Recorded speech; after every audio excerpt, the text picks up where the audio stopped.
Good morning and welcome to Lake Country Unitarian Universalist Church. My name is Amy C. and my pronouns are she and her. I am your worship leader this week. Some of us are bringing our best selves to this space and some of us are bringing our struggling selves.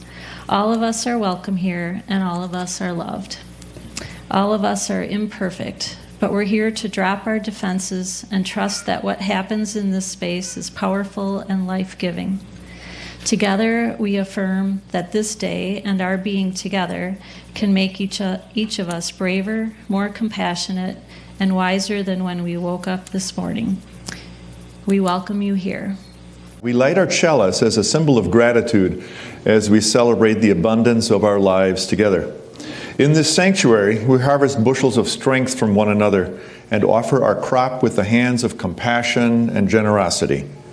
In the authentic and gentle manner of our connections, we cultivate a simple sweetness to brighten our spirits.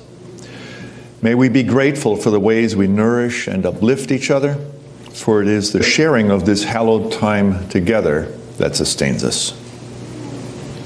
Unitarian Universalist congregations covenant with one another to affirm and promote specific principles based on shared values. We live out these values within a living tradition of wisdom and spirituality that is drawn from sources as diverse as science, poetry, scripture, and personal experience. Our chosen reading today is titled Life Dysmorphia by James Carr. You hear a lot about body dysmorphia and gender dysmorphia. We've got life dysmorphia. A lot of people think their life is terrible because there's the hedonic treadmill.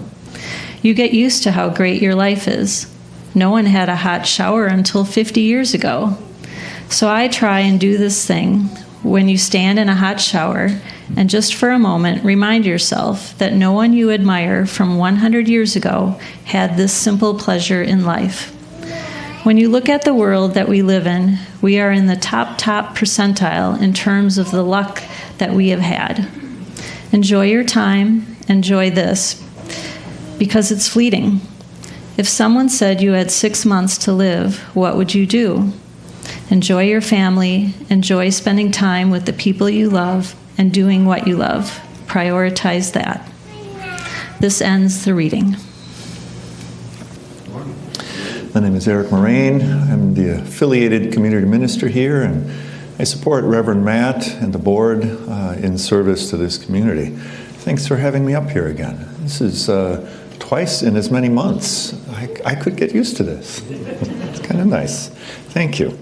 So I'm going to try to make this service just a little bit shorter than usual because, in case you haven't noticed, there are wondrous things involving crockpots and gravy ladles and cranberries happening in the room next door.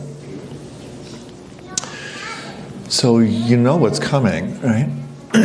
Are you thankful for what's coming? More carefully, now think about this. Are you thankful for something or thankful to something? Are you someone who believes in a power that intervenes in worldly affairs? Do you give thanks to that? If you are thankful to something, then you are a theist. Things happen because it's God's will in whatever form you perceive her or him or they. If your life is filled with abundance, it's because of God's will. And when things fall apart and chaos descends, that too might be God's will. Now, it might be heretical to say this as a Zen priest, but I am not a theist.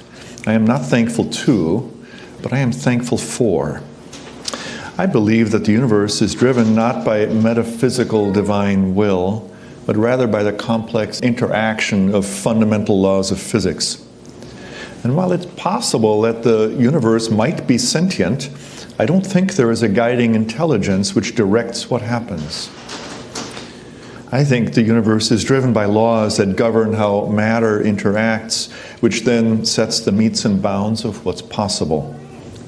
And after that, it's pretty much happenstance.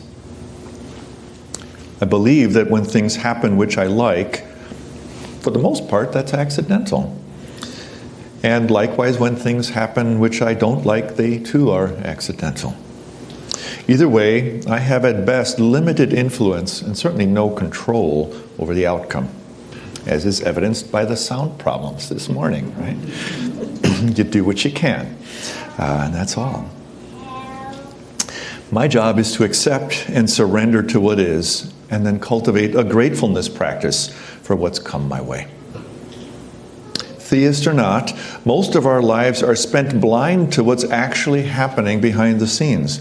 What is the real form of this universe? For the most part, we tend to live the life of Mr. Magoo. Do you remember Mr. Magoo, that extremely nearsighted, mostly kind-hearted, grandfatherly character that kind of stumbled innocently, ignorantly from one disaster into another? What made that 1960s cartoon TV show so funny was how Mr. Magoo was completely oblivious to what was happening around him. He lived his life and seemed fine about what he drove his car into or who he thought he was talking with. And it was the rest of the show's characters that went crazy trying to save him from his own ignorance, confusion, and nearsightedness. Mr. Magoo never actually knew what was going on or what was happening, and he never noticed the chaos he created or how much effort went into saving him from himself. That pretty much sums up most of my life. And yet, through it all, he was happy and seemed to be grateful for what came his way. I would like that gratefulness to be more a part of my life as well. So I think that when things go well, it's appropriate to say, wow, lucky me, how fortunate. And most importantly, say thank you as an act of gratitude for this accidental good fortune. I say thank you even though I'm not a theist and I believe in no God which intervenes on my behalf. I do, however, believe in the behind-the-scenes helpers. I do believe in conditions and circumstances outside of my awareness, some of which are accidental, some of which are intentional, all of which contributed to a series of events which culminated in what happened. And for that, I'm grateful.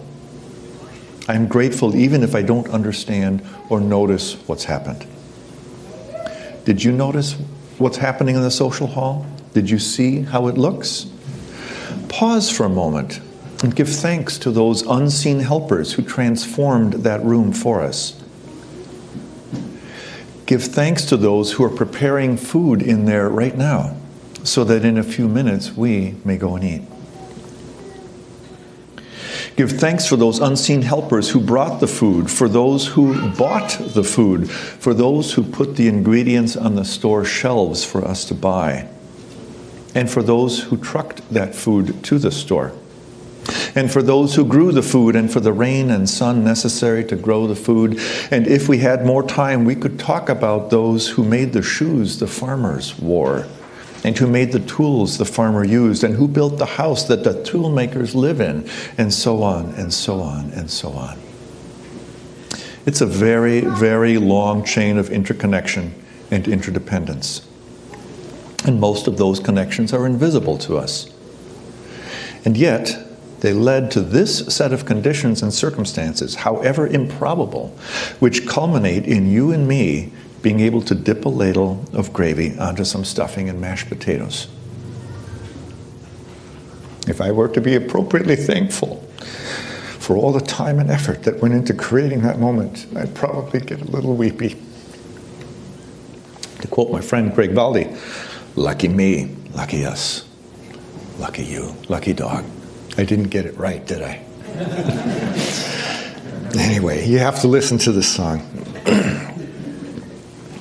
So maybe it's appropriate to be humbly grateful for every scrap of cloth, every bit of potato, every dollar that is put into the begging bowl, so that I may have yet another day. This idea of gratefulness as the foundation for one's life is core to Buddhist teachings. Historically, when one took vows and stepped onto this path, you were expected to give away all your worldly possessions, including even the clothes that you were wearing. In return, you were given a begging bowl and set out into the world to survive on your gratefulness and on the generosity of others. The first thing that most followers did was collect rags and sew them together to make a shawl or a cloak or a blanket to wrap up in, protecting them against the weather.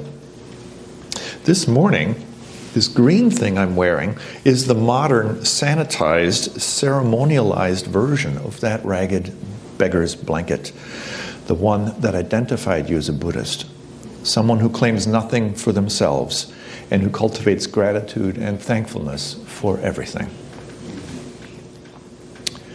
Saying thank you is a reminder to be grateful, a reminder to humbly receive acts of kindness, however random, be they from a friend or from a stranger, or from, in my case, a benign universe filled with countless multitudes of quantum strings winking in and out of existence, dancing their heat dance of the universe.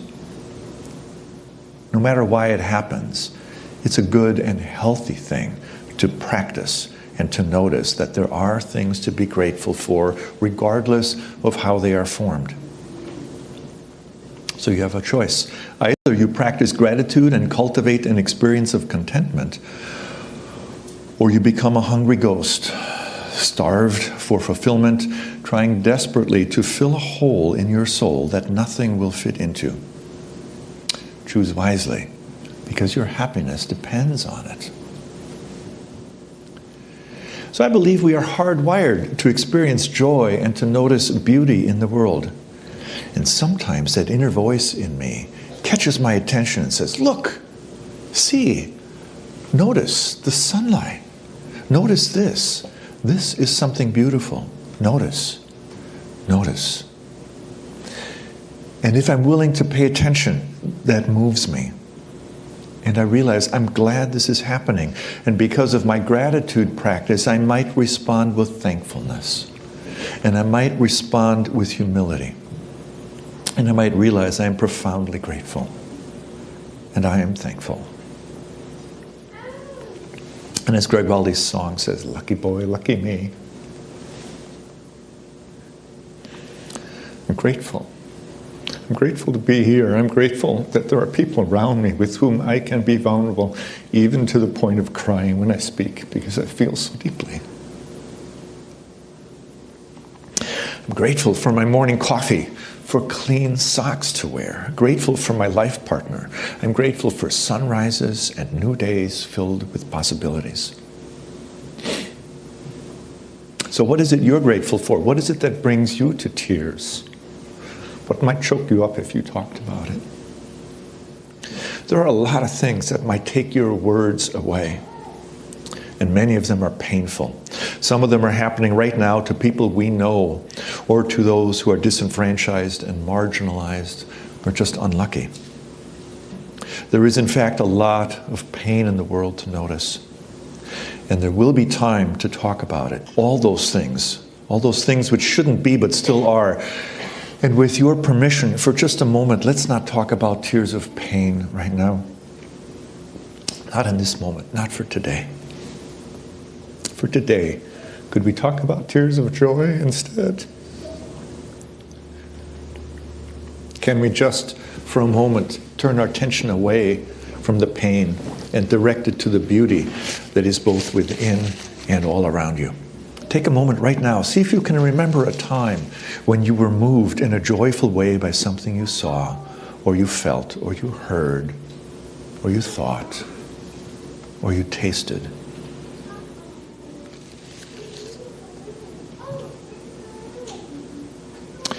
If the pain of now is too great to let you notice, I'd ask those parts of you that are suffering so terribly and noticing that pain so intensely, would it be okay, just for a moment, to allow you to remember what used to be? Remember something from the past that was joyful, that brought you joyfulness. Maybe a long time ago. Something that for a moment, just a moment, triggered feelings of contentment or safety or love. A feeling that made the world pause. And for an instant, the entire universe collapsed into a singular point of awareness. Awareness of joy, of love, of gratitude, Was it the tiny squeak of a 1-month-old baby's voice as he lies in his mother's arms, milk-drunk, smiling, drifting off into blissful sleep? Or was it perhaps the sound of waves lapping on the shore with 3/4 of the sun already set below the far side of the lake? Or perhaps it was the cinnamon in the hot apple pie framed by that fresh homemade ice cream. Or was it the surprise just-in-time parking spot that got you to your destination with only seconds to spare? Maybe it was the 10,000 fireflies flickering in the meadow on a moonless night in the fullness of the early summer. There are so many, many things, so many ways for gratefulness to emerge. Sometimes they are huge and grand, and sometimes they're small, like the feeling of finding that missing piece of the 1,000-piece puzzle that's been stuck on the coffee table for so long. And now, finally, it's complete. Reverend Matt has talked to us for weeks about cultivating a gratitude practice. Well, guess what? Today's your lucky day, whether you've practiced every day as he invited us to or have yet to give it a try. Welcome to your gratitude aerobics class. All ages and skills are welcome. Gratitude coaches, ushers, are standing by with microphones. So raise your hand. You're going to be given an opportunity to share something you feel grateful for. Keep it short, just a sentence fragment, not a whole paragraph, please. This is an opportunity to declare in public that you notice, and despite it all, in spite of it all, you have a reason to be grateful. I'm going to ask Amy to light candles for us. But if someone says something that resonates with you, that you also feel grateful for, I'd invite you to raise your hand and show solidarity with that gratefulness that's offered. When there are pauses in the sharing, I'm going to fill it in with a few short poems while you reflect a bit more on things that you might be grateful for. So who's going to be courageous? Who's going to go first? Bacon. Admit it, for a second there, all your troubles went away. I'll slide another one in. The most memorable days usually end with the dirtiest clothes. Like a long-lost love, reunited each morning, my coffee and I. The curtain is pulled, bubbles soak away the day. I am in love with my bathtub. All sizes and shapes, no worries, the bags and sags, joy in spirit form. With my sparkling wine, I gratefully share the sparkling night with the sparkling fireflies. Grateful are farmers. The harvest is plentiful and frost swirls in the morning wind. So thank you to everyone who shared, and for those of you who noticed but were shy and kept your gratefulness to yourselves, thank you for noticing. That is, in fact, what a gratitude practice is about. It's about cultivating the noticing that makes a difference.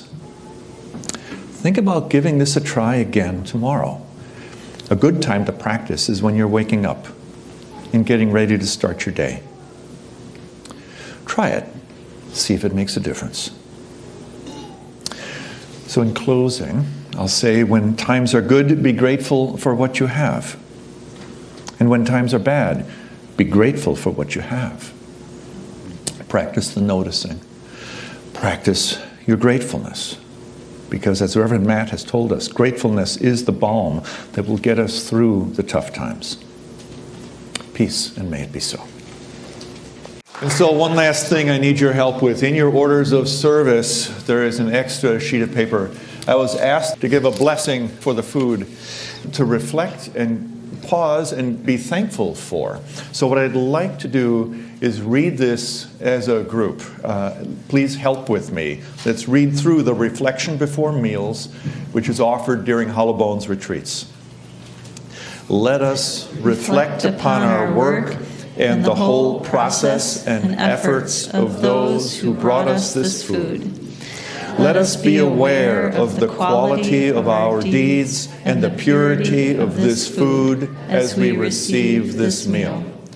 What is most essential is the practice of mindful awareness, which enables us to understand, transform, and transcend greed, anger, and ignorance.